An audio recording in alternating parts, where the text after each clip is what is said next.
Hi, I'm Caden, here with my brother, Cal, and you're watching Eating W's. eat the W.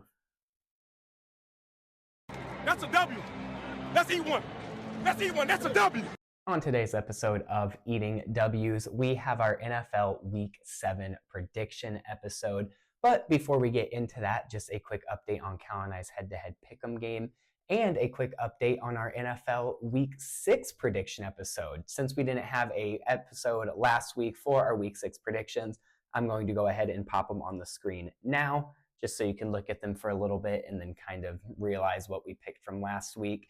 As you'll see, I have it marked that I picked the Packers and Callan picked the Cardinals. That was a mistake that I just noticed before recording/editing this. So go ahead and flip those. The scores I'm about to give will already reflect those being flipped, but just wanted to point that out for you all. So with that being said, last week, the Week 6 predictions, we got a score of me with 8 and Callan with 10. So he did close the gap just a little bit with the our combined score with the additions from Week 5 and Week 6 now being me with 65 total points and Callan with 53 total points.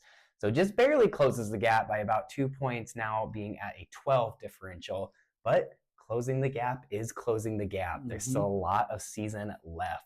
So let's see if he can continue to close that gap, starting here with Week 7 and Thursday Night Football of the Denver Broncos heading to New Orleans to take on the Saints, and us starting with a different pick. I have the Saints in this one. Callan has the Broncos. I like the Broncos here because really the Saints didn't look too good last week. Spencer Rattler just isn't quite ready. I understand that the situation calls for him to be kind of thrown in there, but he's definitely just not quite NFL ready. And he had a touchdown pass, and it was nice. He definitely, the potential is there, but he is just such a raw prospect right now that you can tell that he's not NFL ready. And because of that, I think that the Broncos are able to win this one. Partially also because of that defense of the Broncos, which has really shut down a lot of the passing attacks in the NFL so far in their games this year. So we'll see if that can continue against the rookie quarterback. And also the emergence of Cortland Sutton, who has found his footing and connection with Bo Nix. And he has back-to-back games with touchdown passes. And because of that, I expect those numbers to go up and his receiving yards to go up. And maybe his connection could get even broader with a big game here on Thursday night. Yeah, I expect this to be another pretty questionable Thursday night game up until last week, or sorry, rather 2 weeks ago now, with that Falcons-Saints game. Is that who it was? That was a good game. That was a really good game. But outside of that, all the Thursday night games have been very bad, all double-digit wins for the winning team, if I'm not mistaken. So just nothing very special, and I don't see this game being any different. I do see them with being a close game, but not like a close shootout, fun game, like a close, sloppy, no one really deserves to win this game type of game. But I do see the Saints barely eking out a win here because they are really good in those types of games. They're solid on defense.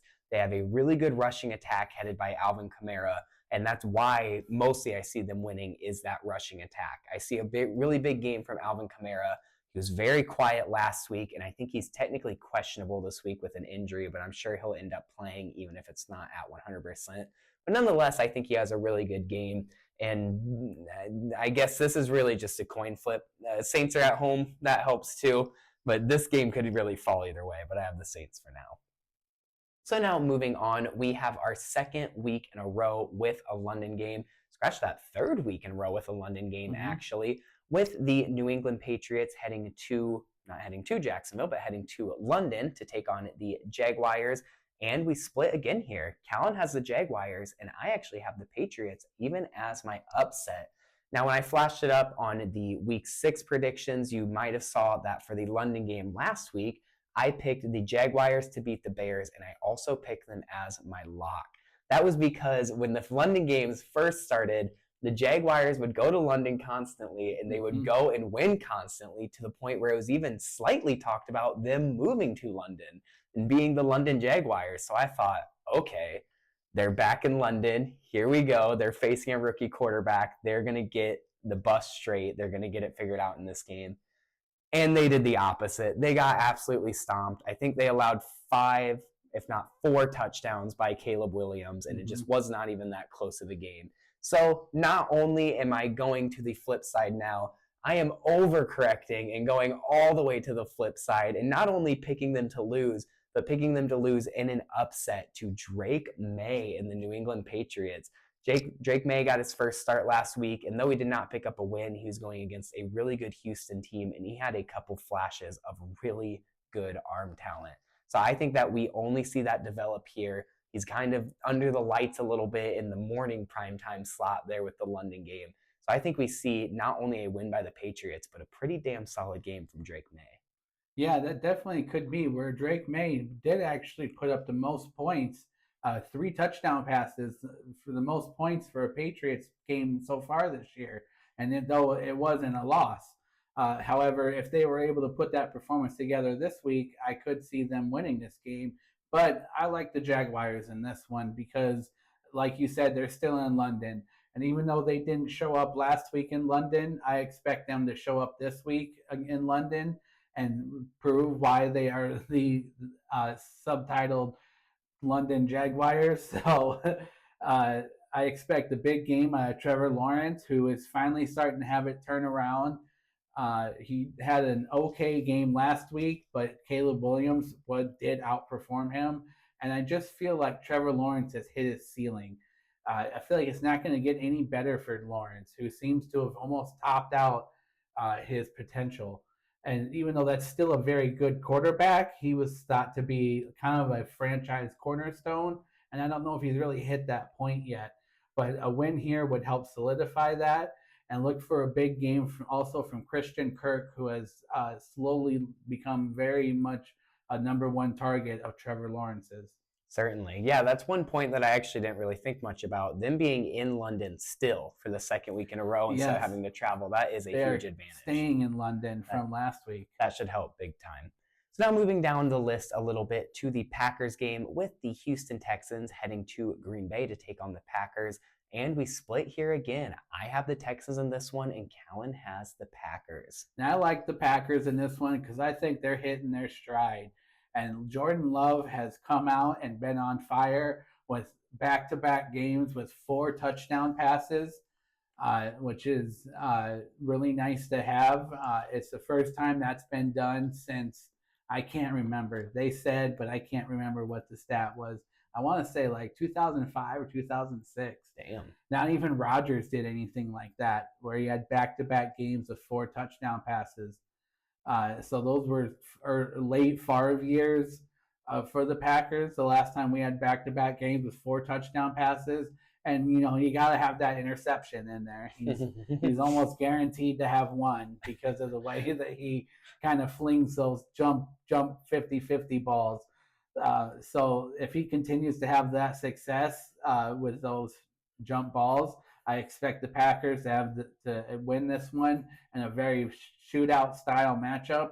I expect this one to be very much back and forth with C.J. Stroud and Jordan Love both putting up dynamic numbers. And one key here is the loss of Nico Collins, who is one loss that we didn't talk about earlier, as he went on injured reserve with a hamstring injury. So the Houston Texans are going to be down their number 1 wide receiver, even though they do still have Stephon Diggs, who does like to perform very well against the Packers. So look for him to also have a couple of touchdowns in a very back and forth game where I expect the Packers to win this one, maybe with a late field goal or even a Jordan Love touchdown run. Yeah, I think that this is going to be one of the better games of the week. I probably would have marked it as game of the week if it wasn't for another NFC North team we're going to talk about here in just a second. But I do have the Texans in this one. A huge thing for the Packers right now is that they do have the weather advantage on their side. Just as they did last week with the Arizona Cardinals, they have a southern warm weather team coming up into the frozen tundra. Now that it's getting cold, it's getting a little wet. I don't know exactly how the weather is supposed to be Sunday, but let's be honest, it's going to be cold. It's Green Bay in late October. But the Texans and the Cardinals are very different teams. I really like the Cardinals this year, but the Texans are just better. Nico Collins is a huge hit right there in the receiving corps.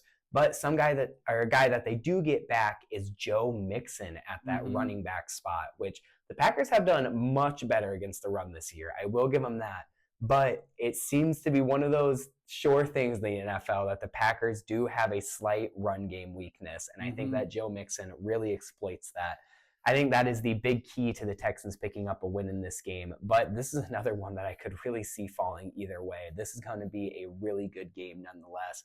And I got to imagine it ends up being a really close shootout-esque game. But it's kind of funny you mentioned the one pick about Jordan Love, because I had sent Callan this in a text during the game last week, the Cardinals game, but I have never seen a quarterback have an 80% completion rate on a 20% completion rate throw. I mean, it seems like he just throws that up into double, triple, quadruple coverage. It doesn't matter how many of the other team are there, and it just falls into the hands of his receiver. God, it's irritating, but sometimes it's beautiful in a weird little twisted way to watch, even not as a Packers fan, because it's just like, how does it keep happening? But we'll see if he can keep that luck rolling against a really good team there in Houston. So now moving on to that aforementioned other NFC North team, we have the game of the week this week with an NFC North matchup of the Detroit Lions heading to Minnesota to take on the Vikings. But we actually agree on this one. We both have the Minnesota Vikings. The Vikings are coming off of a bye week, and the Lions are coming off of a game that was supposed to be a really big game, but ended up kind of being a blowout. But I mentioned that point right there because the Vikings know how important this game is. The Lions are right now number 2 in the NFC North. They are our biggest threat right now, at least in the NFC North, even though we're in first. So they've had 2 weeks to prepare for this game, and you know that they have locked in for those 2 weeks like none other. While on the flip side of things, the Lions are coming off of a game in which they had to prepare for what was supposed to be a very good opponent, ended up not really being, but they prepared like it was. And now, so they are not only down Aiden Hutchinson in this game, but they also technically have a week less of preparation, and it's an away game being in Minnesota. So the cards are just really stacked against the Lions, but that still does not count them out at all. The Lions are going to come out. They're going to play with grit. They're going to play really well in this game like they have every game this year and like they did every game last year. But I think that the Vikings nonetheless are able to pull out a win just because they have so many things going in their favor. One really huge thing is I can't remember for sure. We might be getting TJ Hawkinson back this game.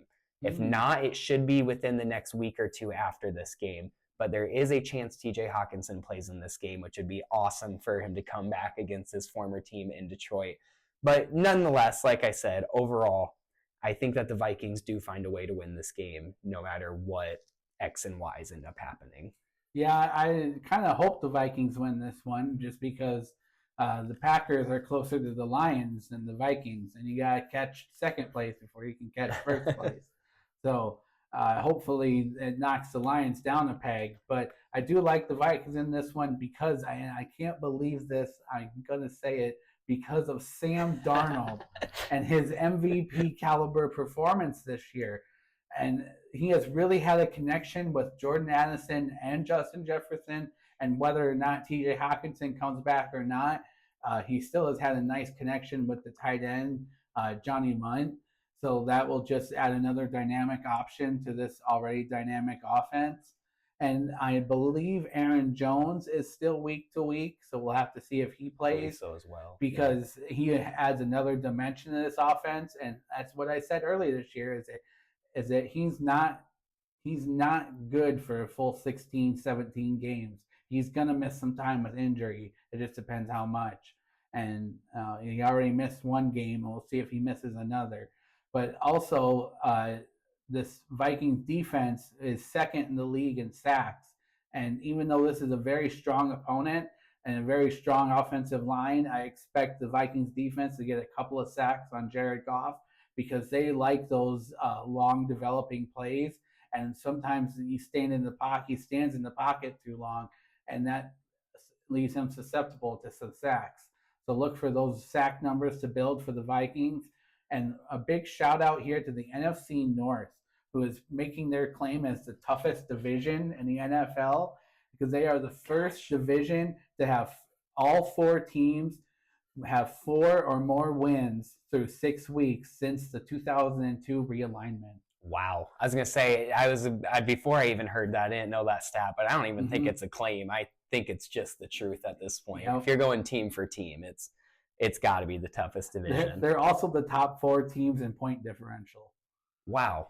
That is hilarious. That's just domination. I mean, I don't know what it is in terms of who's 1 through 4, but I just saw something where they're the top 4 in point differential. There's not even like a claim against that at this point. No. There's no counter argument. That's really cool. I didn't know that. But yeah, seeing what I didn't even really overly think about it, but seeing the rapport that Sam Darnold's been able to build with guys like Johnny Munt and John Oliver, who are more like backup blocking tight ends, I'm ecstatic to see what he's going to do when he gets a guy like TJ Hawkinson in there. Man, that's going to be fun to watch. But moving past those games and on to our final 3 games of the primetime games, starting with Sunday Night Football, we have the New York Jets heading to Pittsburgh to take on the Steelers. And we agree in this one. We both have the Steelers. Now, as I mentioned in the last episode, we are actually recording these episodes on a Monday night, so we do not yet know how the Jets performed, and we do not yet know who won the New York Jets at Buffalo Bills game. But we talked about a little bit last episode, that usually when a team fires their coach, they get a win in their first game with their interim head coach. It's a weird phenomenon, but it seems to happen relatively consistently. But another thing that happens relatively consistently is they lose the game after that. You very rarely see them get 2 wins in a row. So I'm kind of banking on history repeating itself. I'm kind of banking on that consistency of that happening there and the Steelers picking up a win. That is by no means the only reason I think the Steelers are going to win. I think the Steelers are actually a pretty solid team this year. Justin Fields has kind of been able to find his footing a little bit, but more than anything, that defense has just been absolutely carrying. And Aaron Rodgers has not looked like Aaron Rodgers this year. So I see a low-scoring game here, as the Steelers have always seemed to have this season in all of their wins. But I see a dominant Pittsburgh defense and the offense doing just enough to get a win. Yeah, I like the Steelers in this one because of that Steelers defense and TJ Watt. And I expect the Steelers defense to be all over the Jets offense. Where Aaron Rodgers has been the fastest from snap to throw in the NFL at an average of only 2.9 seconds from snap to throw. So he has been having to get rid of the ball quickly through every game. And because of that, he's always under pressure. And I expect some of that pressure to get to him. And for the Steelers to have, if not a couple, then a few sacks against this Jets team, and look for them to also force some turnovers. And because of that, I think the Steelers win this against the Jets, also because it's in Pittsburgh, which is going to be a tough place for the Jets to go and play. And especially if they come off another loss from Buffalo, then it's going to be pretty chaotic there in New Jersey. Yeah, certainly. That quick snap to throw might be the only thing that gives them a chance, even, is not taking all those sacks and taking all those hits from TJ Watt. But I don't think it'll be enough to win nonetheless. So moving on to one of 2 Monday night games, starting with the Baltimore Ravens heading to Tampa Bay to take on the Buccaneers. And we agree again. We both have the Buccaneers in this one. And Callan actually has the Buccaneers marked as his upset. I like the Buccaneers in this one because I think that it's going to be a really good game. But I like it because of Baker Mayfield and primetime Baker Mayfield, who is really Baker Mayfield is really coming into his own this year. I believe he is one of the top 2, if not the top, in quarterback touchdown passes. With, I believe he's got 16 so far this year. So he had another 3 last week against the Saints. So I expect another good game from Baker Mayfield. And even though it's going to be a tough defense to play against, he has really shown that he has matured and really come into his own this year in the NFL. And I expect him to be able to beat that tough Ravens defense. And really the only thing you got to do to figure out the Ravens is shut down Derrick Henry, which is tough. Don't get me wrong, it's no easy task. But if you're able to shut down that running game and force him to maybe only 10 or 15 touches, then you got a real chance to win the game, because that means that they're playing from behind and they're not giving him the ball very much. And because of that, I expect the Buccaneers to win this one, and maybe a defensive showdown and a gritty win like a 20-10 or 20-17. Yeah, that's funny that you say that because I could not agree more with everything you said. My kind of reasoning for this one was two main people. Starting off with, of course, Baker Mayfield.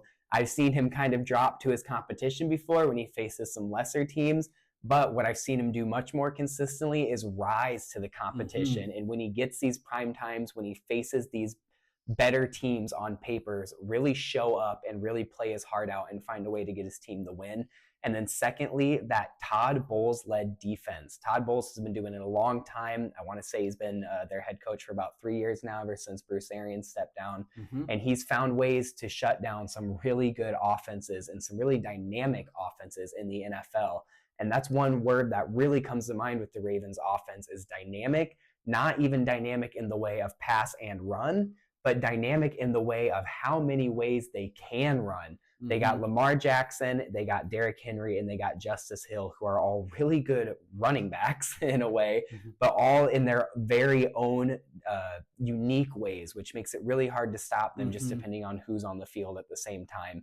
But I think Todd Bowles does find a way to maybe not stop it, but slow it down, and Baker Mayfield is able to push this offense past their limits and push them to a win here.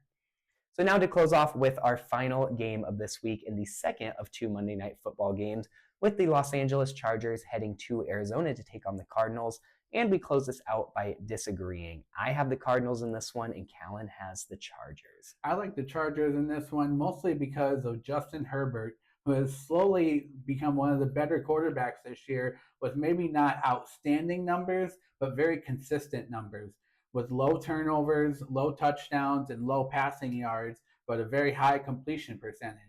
So this run-heavy offense that Jim Harbaugh brought to the LA Chargers has really helped out Herbert, I believe, in making him a better quarterback, even though he's not putting up the dynamic numbers. I think it's just making him a better quarterback overall.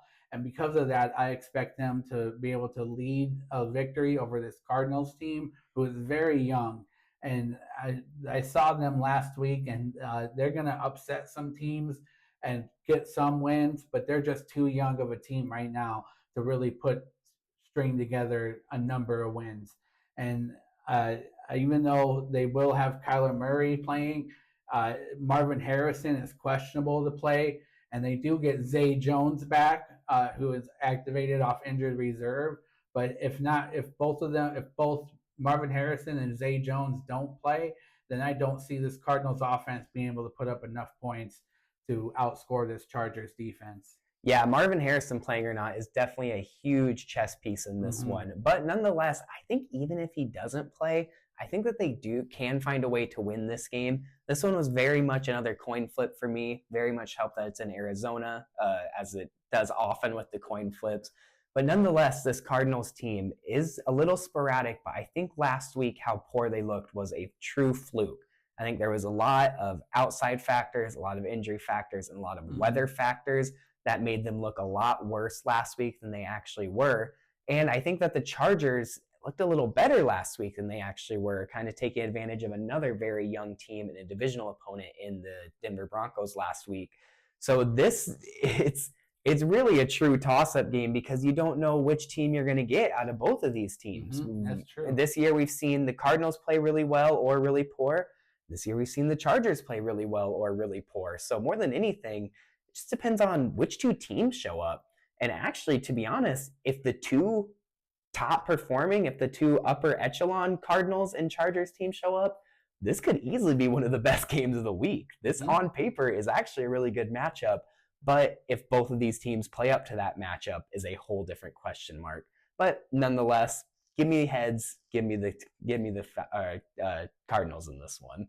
So that was our NFL Week 7 prediction episode. Thank you all so much for watching, and hopefully you are happy that we're back after the small hiatus we had.